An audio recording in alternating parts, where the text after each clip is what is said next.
السلام عليكم، نتمنى تكونوا بخير وعلى خير وانتم كتشوفوا فيديو ديال اليوم ان شاء الله غادي نشارك معكم وصفه خاصه فعاله جدا للزكام او للكحبه. كنستعملها انا شخصيا وكنستعملها لوليداتي باش كنتهناو من الكحبه، وخصوصا في هاد الايام ديال البرد.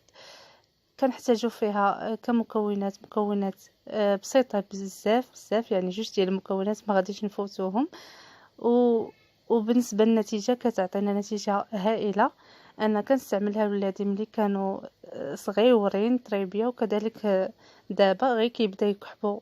النهار الاول كنعطيها ليهم ما كتزيدش مازال معاهم، يعني ما غطولش معاهم الكحبه. ديك الساعه كتحيد ان شاء الله باذن الله. كنحتاج فيها زيت الزيتون والثومه. عندي هنا كميه ديال زيت الزيتون وربعة ديال الطريسات ديال الثومه وواحد القريعه فاش غادي نديرو هاد المكونات. هنا نقيت الثومه وغادي نقطعها. ممكن تقطعوها هكا طريفات ديريكت هكا في القرعه، وممكن تحكوها كذلك ماشي مشكل. المهم انها غادي تكون في القرعه بهذا الشكل هذا. هاد الوصفه هذه البنات فعلا رائعه، يعني جربتها وعطاتني النتيجه وحبيت اني نشاركها معكم. نتمنى تنفعكم حتى نتوما وتنفع وليداتكم باذن الله، لان الكحبه شي حاجه اللي صعيبه وكتبرزط بزاف، خصوصا الدراري الصغار ما كيقدوش عليها. نتمنى نكون فتكم بهاد الوصفه هذه. صافي غادي نقطع هاد الثومه كامله اللي عندي، وغادي نزيد عليها زيت الزيتون كيف كتشوفوا.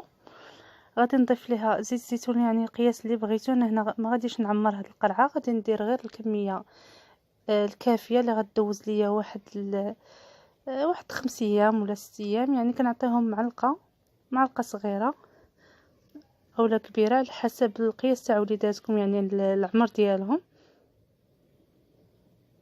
صافي غادي نخليها بحال هكا حتى كتنسم ليا مزيان مزيان. هاد الثومه هذه كتطلق ليا في هاد الزيت وكتولي عندنا الزيت ديال الثومه. صافي كناخدها وكنبدا يوميا اولا كل يوميا. انا كنعطيهم بالليل يوميا معلقه. صافي نخليهم ينعسوا يدفاو وينعسوا، والحمد لله كيفوتهم الحال وكيوليو بخير وعلى خير. نتمنى تعجبكم هذه الوصفه هذه، وشكرا لكم. السلام عليكم حتى الفيديو جاي ان شاء الله. ما تنساوش دعموني بلايك او جيم، شاركوا معي في القناه. والسلام عليكم.